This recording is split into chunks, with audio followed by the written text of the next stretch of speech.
अस्सलाम वालेकुम, मैं हूं शाहजेब खानजादा। बलूचिस्तान में 2 दिन पहले होने वाले दहशतगर्दी के वाक़यात की हैरानकुन तफसीलात सामने आ रही हैं। 26 अगस्त की रात मूसा खेल में मुसल्लह अफराद की जानिब से 23 मुसाफिरों के कत्ल पर वहाँ मौजूद एनी शाहिदीन ने उस रात होने वाले वाक़यात का आंखों देखा हाल बताया है। इसी तरह 26 अगस्त की रात ज़िला लसबेला में FC कैंप पर हमला करने वाली खातून खुदकुश बमबार के हवाले से भी अहम तफसीलात सामने आ गई हैं।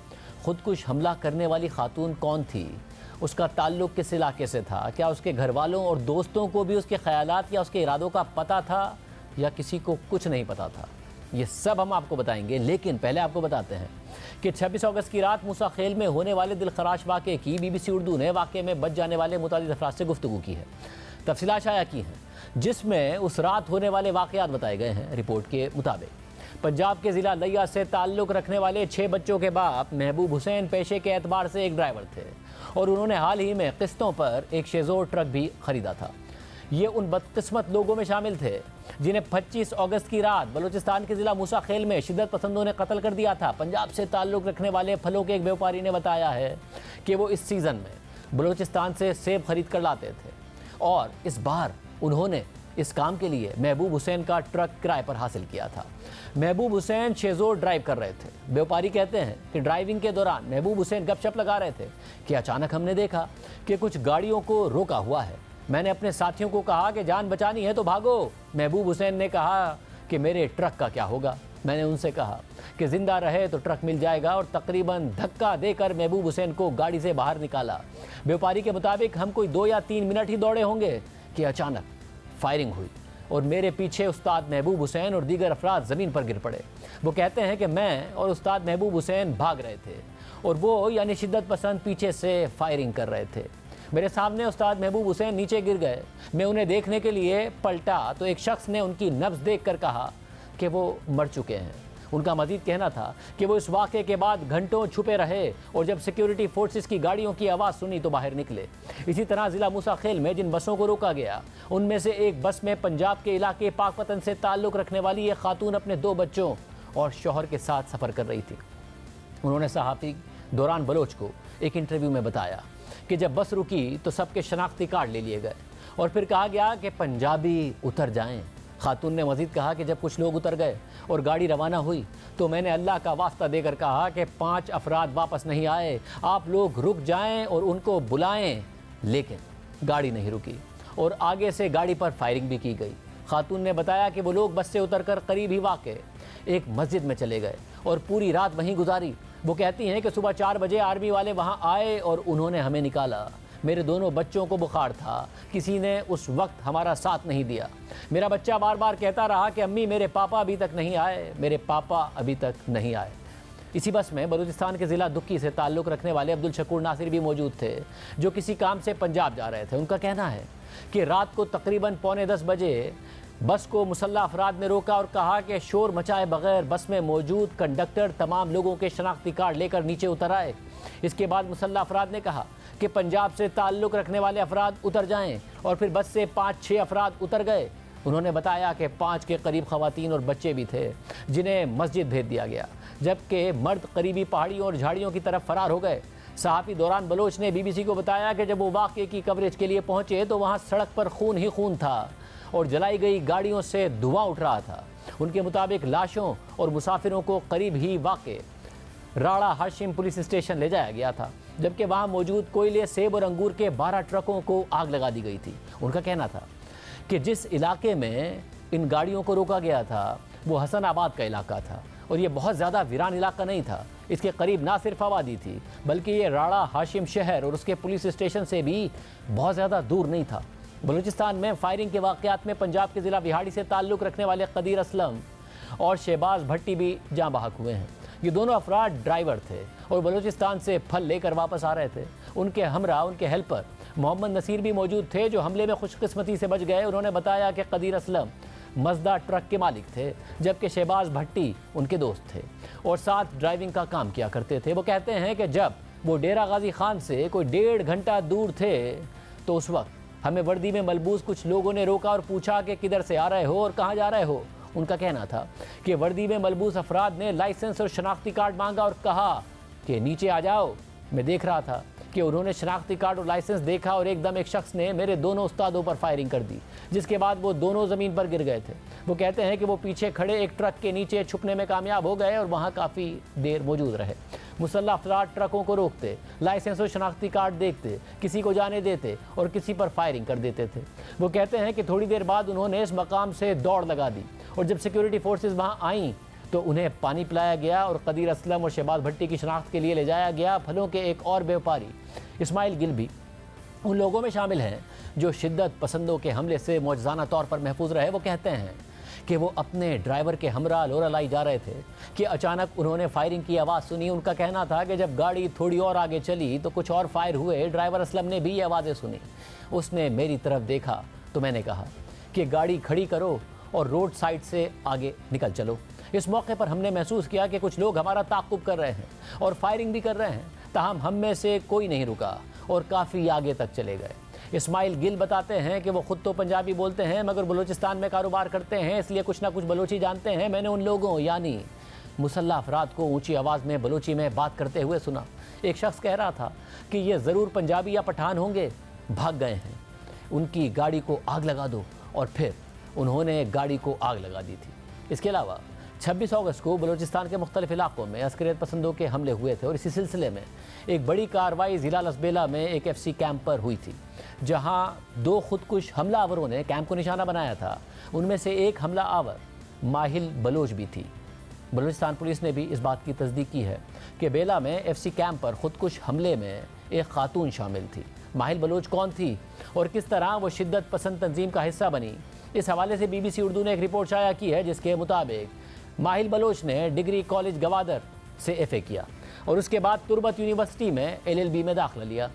उनका ताल्लुक़ गवादर के एक सियासी घराने से था। उनके वालिद, जिनका पूरा नाम कोहदा हमीद असाब बलोच है, सुरबंद यूनियन काउंसिल के 2 बार चेयरमैन रह चुके हैं, जबकि माहिल के चचा 2 बार गवादर के ज़िला नाज़िम और चेयरमैन रहे हैं।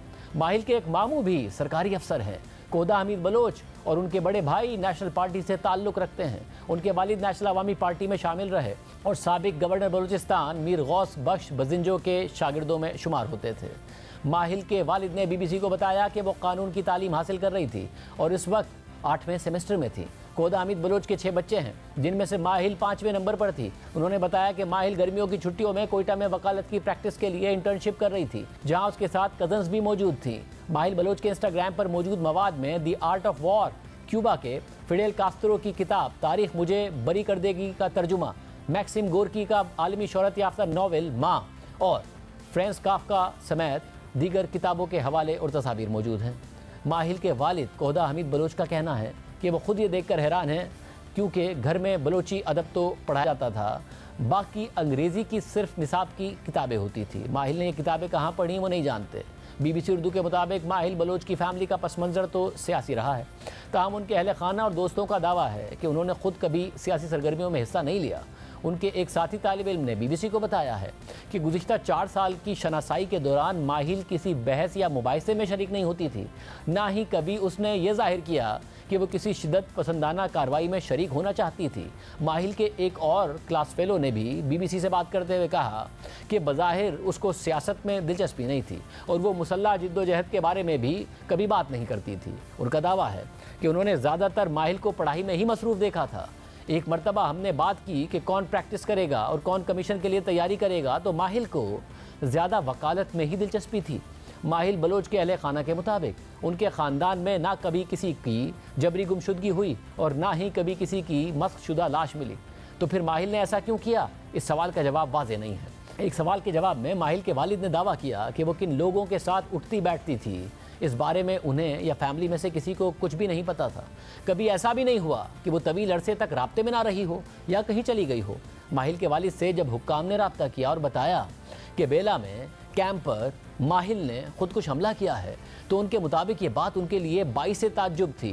जबकि कलदम BLA के तर्जुमान जियंत बलोच ने दावा किया है कि माहिल बलोच ने 2022 में बाकायदा तौर पर तंजीम में शमूलियत इख्तियार की और 2023 में वो मजीद ब्रिगेड का हिस्सा बनी और इस दौरान उसने तरबियत भी हासिल की। माहिल बलोच के वालिद बताते हैं कि 23 अगस्त के दिन यूनिवर्सिटी की छुट्टी ख़त्म होने के बाद माहिल बलोच घर से रवाना हुई तो कुछ भी गैर मामूली नहीं था। 23 साला माहिल बलोच ने उसी शाम को एक बार फिर घर वालों से खुद ही रब्ता किया और बताया कि उसका फ़ोन ठीक नहीं है और अब वो खुद ही दोबारा रब्ता करेगी। ये जुमे का दिन था और BBC से बात करते हुए हमीद बलोच ने बताया कि उनकी बेटी माहिल का अपने घर वालों से ये आखिरी रब्ता था। ठीक 3 दिन बाद 26 अगस्त की सुबह तुरबत से तकरीबन 7 घंटे की मुसाफत पर बेला के मकाम पर सिक्योरिटी फोर्सेस के कैंप के दरवाजे पर एक गाड़ी टकराने के बाद धमाका हुआ और माहिल बलोच उस गाड़ी में सवार थी। माहिल बलोच पहली बलोच खातून नहीं है जिसने खुदकुश हमला किया हो, वो ऐसा करने वाली तीसरी बलोच खातून है। इससे पहले 26 अप्रैल 2022 को शारी बलोच नामी खातून ने कराची यूनिवर्सिटी के कन्फ्यूशियस सेंटर के सामने खुदकुश हमला किया था, जिसमें 3 चीनी असातिज़ा समेत 4 अफराद मारे गए थे। शारी बलोच भी तालीम याफ्ता ख़ानदान से ताल्लुक़ रखती थी। उसका ताल्लुक़ ज़िला केच के इलाके नज़राबाद से था। वो 2 बच्चों की माँ थी और उसका शौहर पेशे के एतबार से डॉक्टर था, जबकि शारी बलोच ने ख़ुद भी मास्टर्स किया हुआ था और वो तुरबत में स्कूल टीचर भी रह चुकी थी। फिर उसने स्कूल टीचिंग की सरकारी मुलाजमत छोड़ दी और MPhil करने के लिए कराची मुंतकिल हो गई। इसी तरह जून 2023 में तुरबत में सिक्योरिटी फोर्सेस के काफ़िले पर खुदकुश हमला हुआ था और उस हमले में हमलावर की शनाख्त सुमैया कलंदरानी बलोच के नाम से की गई थी। सुमैया बलोच का ताल्लुक ज़िला खुजदार के इलाके तूतक से था। हालिया दिनों में जहां बलोच अस्करियत पसंदी में तशवीशनाक इजाफा देखने में आ रहा है, वहीं एक ख़तरनाक ट्रेंड उन हमलों में तालीम याफ्ता नौजवानों की शमूलियत है। 26 अगस्त को लसबेला में खुदकुश हमला करने वाली माहिल बलोच कानून की तालिब इल्म थी। इसी तरह अप्रैल 2022 में कराची यूनिवर्सिटी में खुदकुश हमला करने वाली शारी बलोच भी आला तालीम याफ्ता थी, जबकि इससे पहले मई 2020 में कलदम अस्करियत पसंद तंजीम BLA ने दावा किया था कि बलोचिस्तान में सिक्योरिटी फोर्सेस से झड़प में एहसान बलोच और शहदाद बलोच मारे गए हैं। BBC उर्दू के मुताबिक एहसान बलोच और शहदाद बलोच दोनों कायद-ए-आज़म यूनिवर्सिटी इस्लामाबाद के तालिब इल्म थे। शहदाद बलोच ने कायद-ए-आज़म यूनिवर्सिटी से डिफेंस एंड स्ट्रेटेजिक स्टडीज़ में मास्टर्स की डिग्री हासिल करने के बाद MPhil के लिए national institute of Pakistan studies में दाखिला लिया था। उसके साथ हलाक होने वाला एहसान बलोच कायद-ए-आज़म यूनिवर्सिटी के शोबा जेंडर स्टडीज़ का तालिब इल्म था। इस पूरी सूरत हाल पर बात करेंगे सीनियर तज्ज़ियाकार रफ़ीउल्लाह काकड़ और माहिर सिक्योरिटी उमूर आमिर राना से। आप दोनों का बहुत शुक्रिया। काकड़ साहब, मैं पहले आपसे जानना चाहूँगा, ये जो ट्रेंड है ज़ाहिर उसमें फुटप्रिंट तो बढ़ ही रहा है कलदम तंजीमों का, दहशतगर्द तंजीमों का। उनकी ऐसा लग रहा है कि वो रिट को भी ज़्यादा बड़े एरिया में चैलेंज कर रहे हैं, मगर पढ़े लिखे तालिब इल्म उनकी तरफ जा रहे हैं, ख़वातीन का उस तरफ रुझान हो रहा है। ये क्या ट्रेंड है और क्या वजूहात आप समझते हैं? जी बहुत शुक्रिया। देखें, एक तो बलूचिस्तान में अमूमन जो बलूचिस्तान के तमाम समाज में एक ग्रीवेंस है, एक नाराज़गी है, वो तो अपनी जगह है। लेकिन जो आपका सवाल है कि इस मौजूदा हालात में ऐसी यूनिक क्या फ़ीचर्स है कि जिसकी वजह से हमें ये अनप्रेसिडेंटेड ट्रेंड देखने में आ रहा है, मेरे ख़्याल में इसको स्टेट सोसाइटी रिलेशनशिप के हिसाब से अगर देखें तो 3 बुनियादी चेंजेस है जो बलूचिस्तान के लोगों का जो रवायती ग्रीवेंस है उससे हट के आज के हालात की यूनिक 3 फीचर्स हैं। नंबर 1, जिस तरह बाकी पाकिस्तान में पिछले 10-15 साल में एक अर्बन मिडिल क्लास की इमर्जेंस हुई है, हायर एजुकेशन की एक्सपोनेंशियल ग्रोथ की वजह से ये अर्बन मिडिल क्लास अब ज़्यादा एजुकेटेड भी है। सो पिछले 15-20 साल में ये ट्रेंड बलूचिस्तान में भी इसका असर आया है कि यहाँ पे इस वक्त पाकिस्तान अपनी तारीख़ के एक ऐसे फेज़ से गुजर रहा है कि हम एक लार्ज यूथ बल्ज एक्सपीरियंस कर रहे हैं। आपको मैं बताता चलूँ कि बलूचिस्तान में इस वक्त जो अंडर 30 आबादी है, ये बलूचिस्तान की टोटल आबादी का 75% है, which makes Balochistan one of the youngest regions in the world. 75% below the age of 30 है। तो इतने यूथ बल्ज के होते हुए हायर एजुकेशन और अर्बन एक्सपीरियंस पहला अहम फीचर है। दूसरा है टेक्नोलॉजी।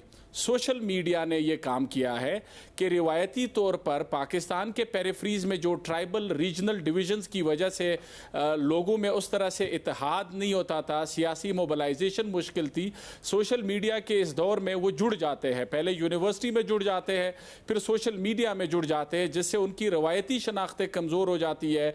इलाकाई शनाख्त की बजाय बलोच या ब्रॉडर जो एथनो नेशनल आइडेंटिटी है वो अज्यूम करते हैं। तो दो तो ये बड़े स्ट्रक्चरल ट्रेंड्स हैं जिसके आपको पाकिस्तान के मेन स्ट्रीम इलाकों में भी असरात नजर आ रहे हैं।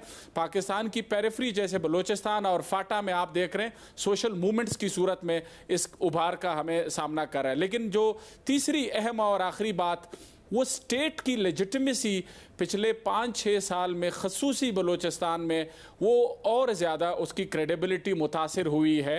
आखिरी दफ़ा स्टेट की क्रेडिबिलिटी इतनी नीचे तब गई थी जब जनरल मुशर्रफ के दौर में बलूचिस्तान में मिलिट्री ऑपरेशंस हुए थे, और वो क्रेडिबिलिटी के दो बुनियादी वजूहात है कि पिछले चंद सालों में वो क्यों और ख़राब हो गई है। एक जो बलूचिस्तान में रिवायती तौर पर इशू रहा है वो है पॉलिटिकल इंजीनियरिंग कि रियासत की सरबरस्ती में जो पॉलिटिकल इंजीनियरिंग होती है वो पिछले चंद सालों में बढ़ी है, जिसकी वजह से रियासत और रियासती नुमाइंदों और इदारों की जो लेजिटिमेसी है वो एक आम नौजवान की नज़र में वो लेजिटिमेसी बड़ी कम होकर रह गई है। दूसरा वो इश्यूज़ जिन्होंने पिछले 20 साल में बलूचिस्तान और बलोच और रियासत का जो ताल्लुक है उसमें बड़ा हैवी किरदार अदा किया है, जिस तरह इन्फोर्स डिसअपीयरेंसेस है, ताकत के इस्तेमाल के इश्यूज़ है, वो अनफॉर्चुनेटली पिछले 1-2 साल में रियासत ने वो ताकत के इस्तेमाल को मज़ीद इंटेंसिफाई किया है, जिसकी वजह से हुआ यह है कि आम पढ़े लिखे बलोच नौजवान को ये तासुर मिला है कि जो पार्लिमानी सियासत है वो बलोच के बुनियादी मसाइल का हल नहीं कर सकती। आखिरी दफ़ा ये फीलिंग्स इस शिद्दत के साथ जनरल मुशर्रफ के दौर में थी। फिर 18वीं तरमीम और सूबाई खुद मुख्तारी ने कुछ उम्मीद दे दी कि शायद अब हालात बदल जाएंगे। 18वीं तरमीम को हुए अब तकरीबन 14 साल हो गए, 2 पॉलिटिकल साइकिल्स कंप्लीट हो गए हैं। बलोचों ने पार्लिमानी सियासत में बढ़ चढ़ के हिस्सा लिया है, बलोच कौम परस्तों ने, बलोच फेडरलिस्ट ने, लेकिन वो उनको अब अनफॉर्चुनेटली तासुर उनको ये गया है कि ये पार्लिमानी और वफाकी निज़ाम इनके बुनियादी मसाइल का हल नहीं कर सकती, जिसकी वजह से बड़ी तादाद में नौजवान एक ज़्यादा हार्ड लाइन और रेडिकल सियासत की तरफ जा रहे हैं। आमिर राना, आप बताइएगा, आप इस मामले को कैसे देखते हैं, इसका सॉल्यूशन क्या देखते हैं, क्योंकि ज़ाहिर है रियासत दोबारा दावे कर रही है निपटने के और ये सारे बात करने के।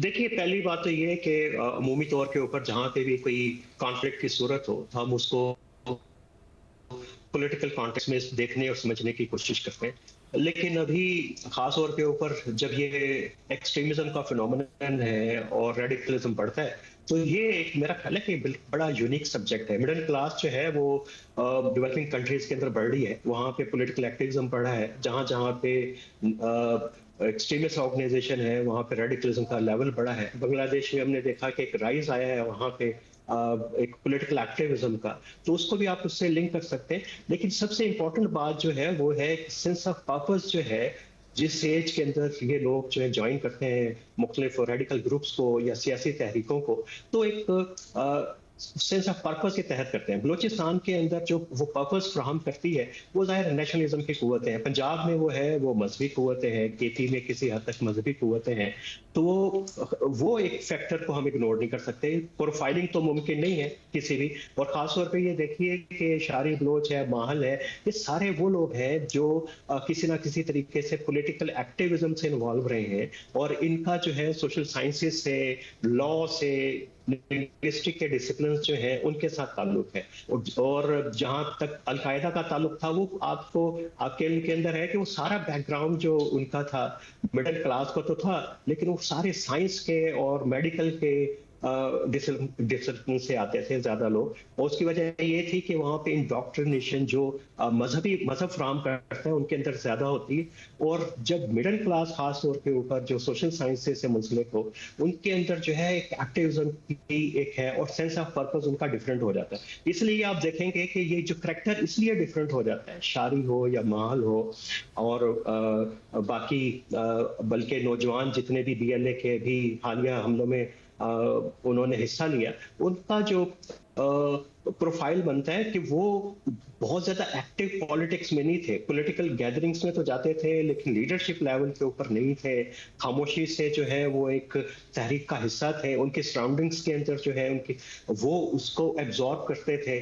नेशनलिज्म ने उनको एक सेंस ऑफ पर्पस दी। मेरा ख्याल है कि इसको इस कॉन्टेक्स्ट में देखेंगे तो चीजें ज्यादा वाज़ेह और समझ आ जाएंगी। और रियासत का ज़ाहिर है कि कसूर है, उसने कभी भी वो सारे इश्यूज को एड्रेस करने की कोशिश नहीं की जो उसकी बुनियत में और जुड़त के अंदर इस तरह की तहरीकों में जो फ्यूल फराहम करते हैं, खा वो इंसर्जेंसी की मूवमेंट हो या दहशत गर्दी की मूवमेंट हो, वो एक उसका है। हल उसका यही है, बार बार मेरा ख्याल है कि पाकिस्तान में कम से कम बलूचिस्तान के मसले पे तो एक कंसेंसस है कि बातचीत के जरिए इसको हल करना चाहिए, एक लंबी बात होनी चाहिए, डायलॉग होना चाहिए। जो बात करना चाहता है उसके साथ बात करनी चाहिए, जो नहीं चाहता वो ऑटोमेटिकली जो आइसोलेट हो जाएगा। और बलोच करैक्टर तो बड़ा शुरू से हिस्टोरिकली बड़ा पॉलिटिकल डायलॉग के हक के अंदर रहा है। वो रियासत के साथ भी कर लेता है, अपने मुखालफिन के साथ भी कर लेता है, वो उनके साथ भी कर लेता है जिनको इदारे उनके ऊपर इम्पोज करते हैं। तो डायलॉग की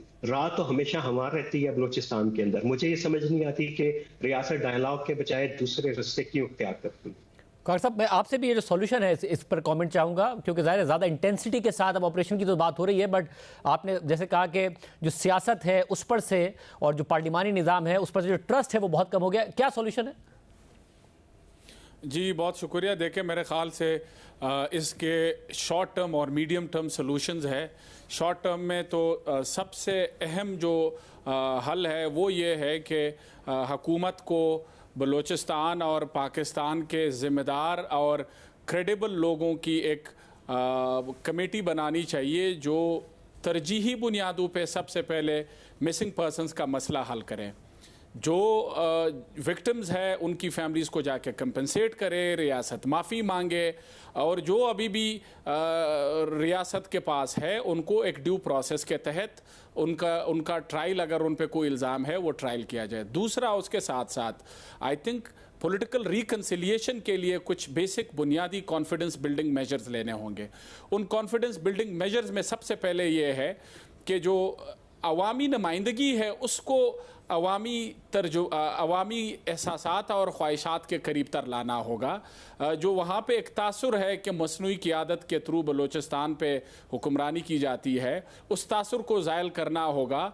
और ह्यूमन राइट्स वायलेशन, रोज़गार के हवाले से जो कंसर्न्स है, ये कुछ बुनियादी कॉन्फिडेंस बिल्डिंग मेजर्स लेने होंगे। लेकिन ये मेजर्स तब कामयाब हो सकते हैं, ऐसी कोशिशें पहले भी हुई है।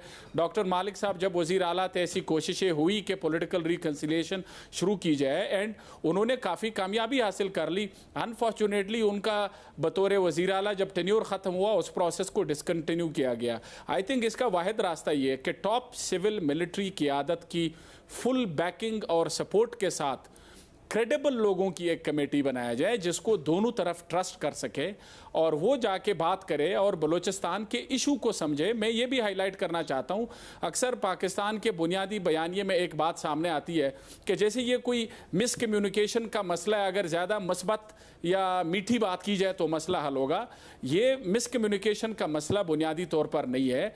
रियासत को सब्सटेंशियल कंसेशंस देने होंगे और वो कंसेशंस दे के उनके जेन्युइन शॉर्ट टर्म और मीडियम टर्म ग्रीवेंसेस हम एड्रेस कर सकते हैं। वो ग्रीवेंसेस या उस कंसेशंस की लिस्ट लंबी है, मैं उसमें नहीं जाऊंगा, but I would like to recommend the approach कि हम पहले अप्रोच ये कि ज़िम्मेदार और क्रेडिबल लोगों की कमेटी बनाई जाए, उनको बाइख्तियार बनाया जाए, सिविल मिलिट्री क़ियादत की सपोर्ट और ऑनरशिप हो और उनको वो मैंडेट दिए जाए कि वो short term confidence building measure से लेके मीडियम टर्म वो स्ट्रक्चरल मसाइल जिसकी वजह से बलूचिस्तान पाकिस्तान के वफाकी और सियासी निज़ाम में पीछे रह गया है, उनका हल करना होगा। और वो हल मेरे ख़्याल से ये कि जो हमारा वफाकी निज़ाम है उसकी हैयत को बदलना होगा मीडियम और लॉन्ग टर्म के लिए, ताकि बलूचिस्तान का पाकिस्तान के सियासी और वफाकी निज़ाम में जो उसका वज़न है वो बढ़ जाए।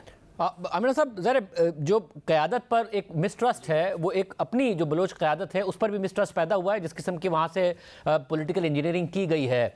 अब ज़रा मज़ीद ऑपरेशन मिलिटेंसी से तो निमटना है, मगर साथ में नौजवान अगर उस तरफ माइल हो रहे हैं उनको रोकने के लिए और ऐसे क्या इक़दामात हों, ये मज़ीद सप्रेस किया जाना, अगर एहतजाज भी हो रहा है उसे भी सप्रेस किया जाना, मिसिंग पर्सनस का मसला ना हल करना, ये भी बहुत बड़ी रुकावटें हैं। देखिए, मिसिंग पर्सन का जो इशू है वो बड़ा की और क्रिटिकल इशू है जिसको हल किए बगैर जो है आगे डायलॉग कोई आगे चल नहीं सकेगा। जहां तक बात है कि कोई क्रेडिबल किस्म की कमिटीज बने, फैक्ट फाइंडिंग कमीशन बने, आग तेल में है कि ये तो ज़ियाउल हक के दौर से होता आया। फिर मुशर्रफ के दौर के अंदर जब ये मसला खराब होना शुरू हुआ, मुशाहिद हुसैन की कमेटी बनी, सेनेट की बनी। आपको कम से कम मैं कोई 7-8 रिपोर्टें तो गिनवा सकता हूँ जिसमें शॉर्ट टर्म, लॉन्ग टर्म, सारे मीडियम टर्म क्या क्या मेजर्स लेने चाहिए, कंसल्टेशंस हुई। यहाँ पे बहुत सारी ऑर्गेनाइजेशन, HRCP, वो इस तरह की कंसल्टेशंस करते हैं, लेकिन इम्प्लीमेंट क्यों नहीं हो पाती, क्यों नहीं कर पाती? ये पावर एलीट जो है उसको क्यों उसको कंसीव नहीं कर पाती, क्या करना चाहिए? वो मेरा ख्याल है कि बड़ा क्रिटिकल इशू है, उसकी तरफ देखना चाहिए कि वो एक बड़ा पॉलिटिकल इकोनॉमी का इशू है। और जो रियासत का और पावर एलीट का बलूचिस्तान में सबसे बड़ा जो खौफ है, उनको ये लगता है कि अगर ये एक ब्रॉडर डायलॉग हो और लोगों को एंगेज किया जाए, और तो उसमें होगा ये कि जो इस वक्त रियासत के साथ सरदार हैं वो मुखालफत में चले जाएंगे, नए लोग आ जाएंगे। तो ये एक ऐसा डायलेमा है, रियासत को हमेशा से दरपेश है, और उसको हल कोई समझ नहीं आता। उसका भी हल डायलॉग के अंदर है कि आप उसको आराम से वो बड़ा स्लो प्रोसेस के अंदर डायलॉग चलता रहे। यूथ का इशू बिल्कुल है, उसमें बलोचिस्तान का एक खास पर्टिकुलर कॉन्टेक्स्ट है, वहाँ की यूथ का, यूनिवर्सिटीज का। जैसे मैंने जिक्र किया था कि वहाँ जो जितनी यूनिवर्सिटीज बनी है, मालिक साहब को क्रेडिट जाता है, बाकी गवर्नमेंट को क्रेडिट जाता है, लेकिन वहाँ पे क्या क्वालिटी एजुकेशन है? वो सारे के सारे कैंपसेस जो हैं वो BSO की और दूसरी तंजीमों की सियासत की माजगा बन गए हैं, और वहाँ क्या कोई अच्छी लेबॉर्ट्रीज हैं, और साइंस के जो स्टूडेंट्स हैं उनकी परसेंटेज क्या है? तो वो ये बड़े क्रिटिकल सवाल हैं। उसके बाद जो ऑप्शन नहीं है, वो क्वालिटी एजुकेशन नहीं है, आपने यूनिवर्सिटीज पे तहाशा बना दिया, और KP में भी यही प्रोसेस किसी ना किसी सतह के ऊपर चल रहा है। तो एक ही ऑप्शन है कि आपने अपने एंगर को कैसे चैनलाइज करना है। वो पॉलिटिकल एक्टर्स हैं, इनिशियली आप जो है वो मेन स्ट्रीम के पॉलिटिकल एक्टर्स की तरफ जाते हैं, उसके बाद कुछ लोग जो हैं एक्सट्रीम की तरफ चले जाते हैं, सेपरेटिस्ट ऑर्गेनाइजेशन की तरफ चले जाते हैं। तो ये एक बड़ा गंभीर किस्म का मसला है, इसके लिए सब बैठेंगे तो तभी होगा। और सारी रिपोर्टें जितनी हुई हैं, short term, medium term, long term, उनको भी देख लें। और जो बलोचिस्तान के कॉन्टेक्स्ट के अंदर इशू है वो ट्रस्ट बिल्डिंग का है बुनियादी तौर के ऊपर, और वो कैसे होगी, किस तरीके से होगी, वो बड़ा एक अहम क्वेश्चन है। और मेरा ख्याल है कि उसका जवाब जो है वो हमारी कौमी क़यादत को भी देना चाहिए, बलूचिस्तान की क़यादत को भी देना चाहिए कि क्या मेजर्स लिए जाएंगे जिससे वो कॉन्फिडेंस और जो एतमाद जो है दोबारा बहाल हो सके।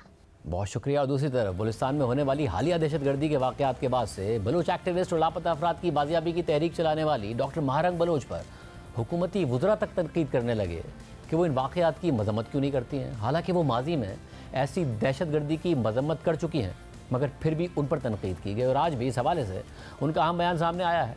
डॉक्टर महारंग बलोच ने समाजी राब्ते की वेबसाइट X पर पोस्ट करते हुए लिखा है कि गुज़िश्ता चंद दिनों से बलूचिस्तान में निहत्ते शहरियों पर होने वाले तशद्दुद से मुताल्लिक हमारे मौक़िफ़ पर खासी तनकीद की जा रही है। रोज़े अव्वल से हमारी पोजीशन बड़ी क्लियर है कि हम पुरअमन एक्टिविस्ट हैं जो अदम तशद्दुद पर यकीन रखते हैं। मैं और बलोच यकजहती कमेटी दोनों रंग, नस्ल, सियासी या मजहबी वाबस्तगी से बालातर किसी भी किस्म की तशद्दुद की सख्ती से मुखालफत करते हैं।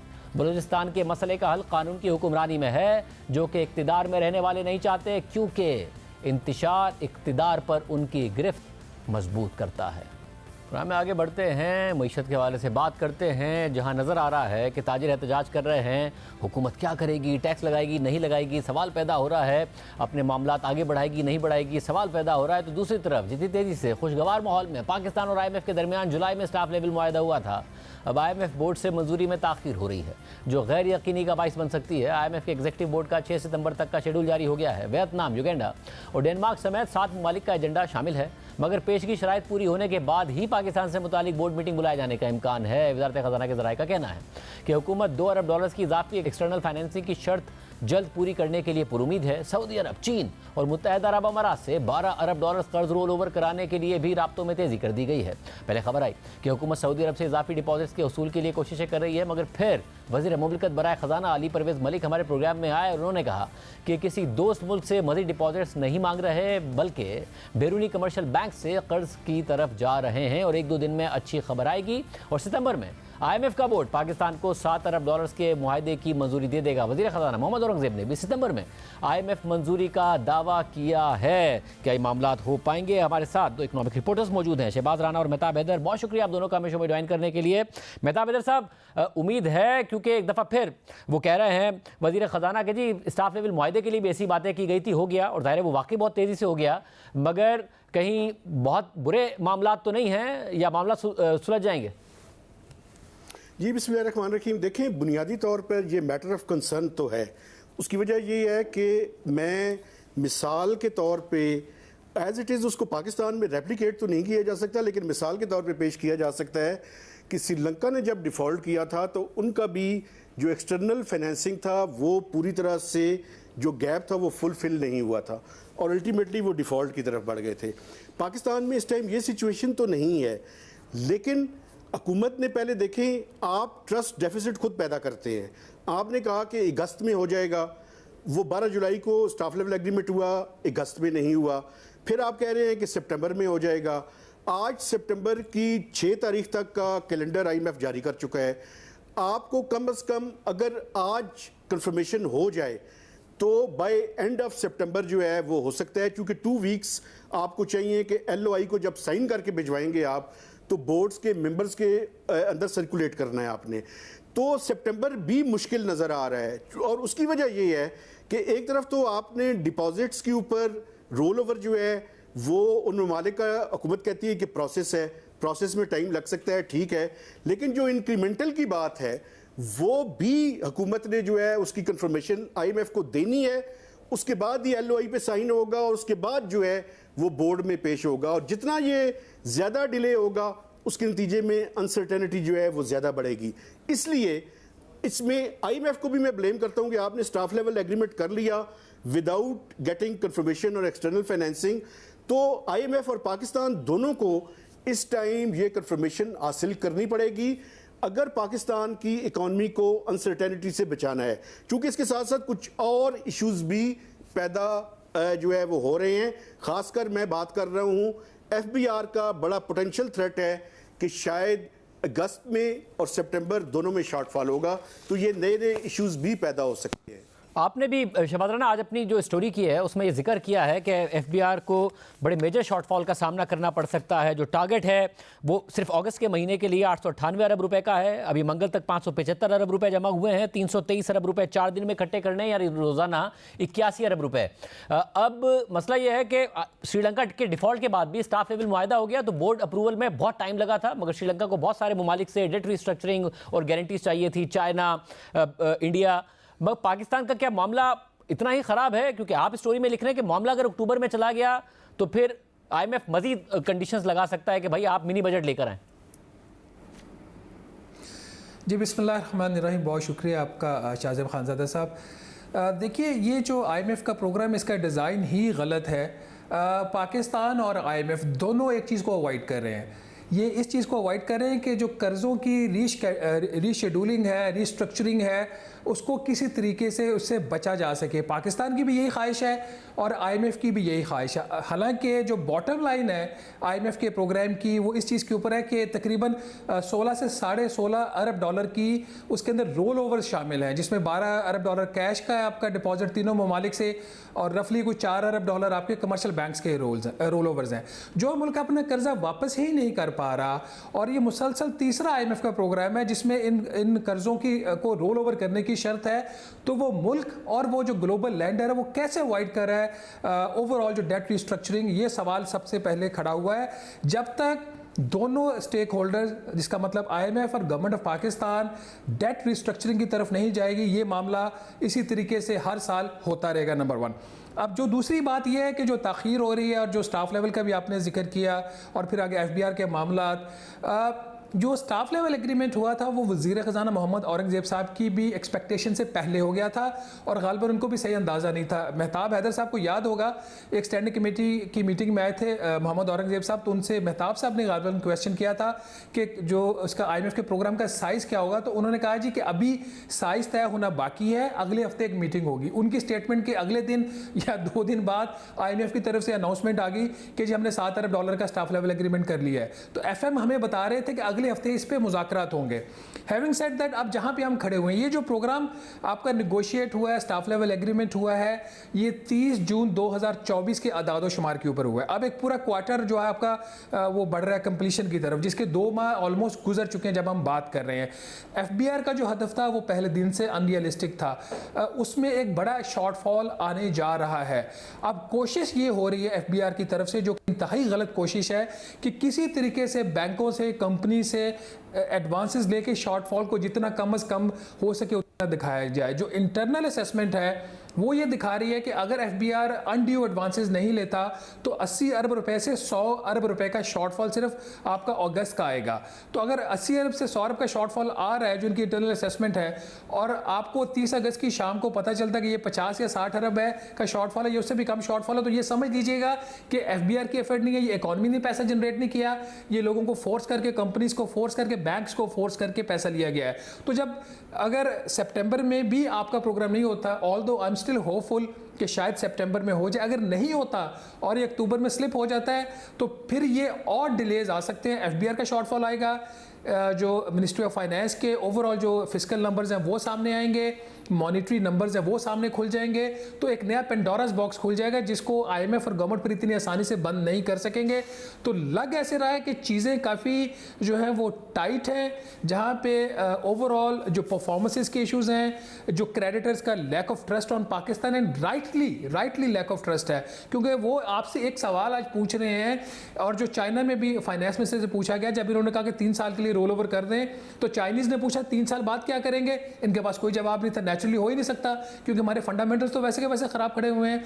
तो जरूरत इस चीज़ की है कि हुकूमत और आईएमएफ, ठीक है, ये बोर्ड से अप्रूवल ले लें, अगर ले सकते हैं सितंबर में, तो डेट रिस्ट्रक्चरिंग की तरफ बढ़े, अदरवाइज पाकिस्तान के ये मसले हल नहीं होने वाले।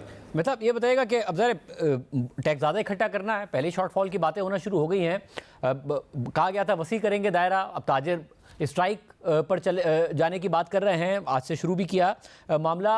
क्या कुछ खबरें तो आई कि फ्लेक्सिबल हो रहा है एफबीआर, क्या होगा, किस तरफ बढ़ा जाएगा? देखिए सर, एफबीआर की ये जो ताजिर दोस्त स्कीम है, एक तो मैं इसके नाम पे हैरान हूँ, ये ताजिर दोस्त स्कीम क्या होती है, टैक्स की स्कीम के बारे में बात करें।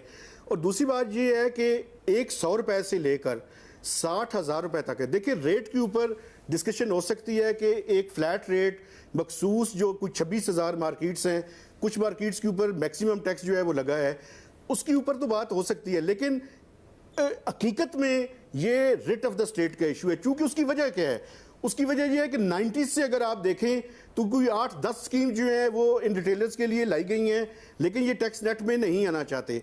अब मसला ये है कि आप सैलरीड क्लास से, आप चंद मखसूस मैन्युफैक्चरर्स से और फॉर्मल सेक्टर से कब तक जो है, इस दफ़ा 13 ट्रिलियन का आपका टारगेट है, और ये टारगेट आप सैलरीड क्लास को निचोड़ लें, आप फॉर्मल सेक्टर को निचोड़ लें, लेकिन उसकी एक हद होगी। ये ब्रॉडनिंग ऑफ टैक्स बेस की तरफ अगर हम नहीं बढ़ेंगे तो इसके नतीजे में जो है वो ये जितने प्रॉब्लम्स हो रहे हैं और आईएमएफ का प्रोग्राम भी, ये सारे का सारा डेंजर जोन के अंदर चला जाएगा। तो इसलिए बड़ा ज़रूरी है कि एक फेयर और इक्विटेबल टैक्सेशन की तरफ जो है वो बढ़ा जाए, और सबके ऊपर जो है वो टैक्स आए, चाहे वो रिटेलर्स हो, चाहे वो एग्रीकल्चर की इनकम हो, चाहे वो किसी भी तरह की इनकम हो। फेयर टैक्सेशन का तकाजा ये है कि सबको टैक्स नेट के अंदर होना चाहिए। आप बताइएगा शहबाज राना, एक तरफ ज़रा शॉर्टफॉल के खतरात हो रहे हैं, आपके अक्टूबर तक मामला चला गया तो मिनी बजट की सूरत हाल हो सकती है, बेहतर है मामला सितंबर में हो जाए जैसा कि हुकूमत दावा कर रही है, बट अब हम देख रहे हैं एहतजाज हो रहे हैं, शटर डाउन की मजीद की धमकियाँ दी जा रही हैं, क्या होगा? शाहज़ेब खानज़ादा साहब, मेरा आपका माशाल्लाह जो शो है पाकिस्तान में probably the most influential show समझा जाता है। आपकी आवाज़, मैं एक छोटा सा सहाफ़ी हूँ, मेरी आवाज़, महताब हैदर पाकिस्तान के बड़े सहाफ़ी हैं, उनकी आवाज़, हम सब की आवाज़ मिला भी लें और हमारे साथ जो लाखों करोड़ों सैलरीड पर्सन हैं उसकी आवाज़ में वो ताकत नहीं है जो आज ताजरों ने दुकानें बंद करके दिखा दी है। और मेरी अभी इन्फॉर्मेशन ये है कि गवर्नमेंट ने कंसिडर करना शुरू कर दिया इनको कुछ रिलीफ देने के लिए। ये रियासत पाकिस्तान की बात होती है, हुकूमत पाकिस्तान की बात होती है, जब ताजिर आते हैं, कोई और क्लास आती है, इंडस्ट्रियलिस्ट आते हैं, तो हुकूमत बड़े आराम से दबक के बैठ जाती है। मैं सिर्फ रिपीट कर देता हूँ, नंबर सारी दुनिया को पता है। सैलरीड क्लास ने पिछले साल 368 अरब रुपए का टैक्स दिया है, 75 से 85 अरब रुपया उनसे मजीद लेना है, तो रफली कुछ 450 अरब प्लस सैलरीड क्लास इस साल टैक्स देने जा रही है। ये हमारी जो ताजिर बरादरी है जो आज दुकानों को बंद करके हुकूमत को प्रेशराइज करने में सम हो थोड़ा सा कामयाब आज हो भी गए हैं, वो उन्होंने 17.5 अरब रुपए का टैक्स दिया था, और उनसे जो एक स्कीम है जिसको वो वापस लेने का मुतालबा करें उसका हदफ 50 अरब रुपया है। आई नो कि ये 50 नहीं होगा, क्योंकि जो भी मेहताब बात कर रहे थे कि ये ताजर दोस्त, इसका नाम बिल्कुल ठीक रखा है।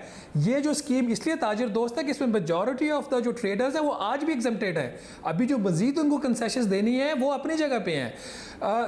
आपको पता है कि कराची, लाहौर, फैसलाबाद, सियालकोट, गुजरावाला 50 स्क्वायर फीट की छोटी सी दुकान है, करोड़ों रुपए का कारोबार कर रही है। उसके ऊपर 50 स्क्वायर फीट की जो दुकान है उसके ऊपर आपको पता है टैक्स कितना है? 100 रुपया पर मंथ फिक्स टैक्स लगाया, 1200 रुपया टैक्स है।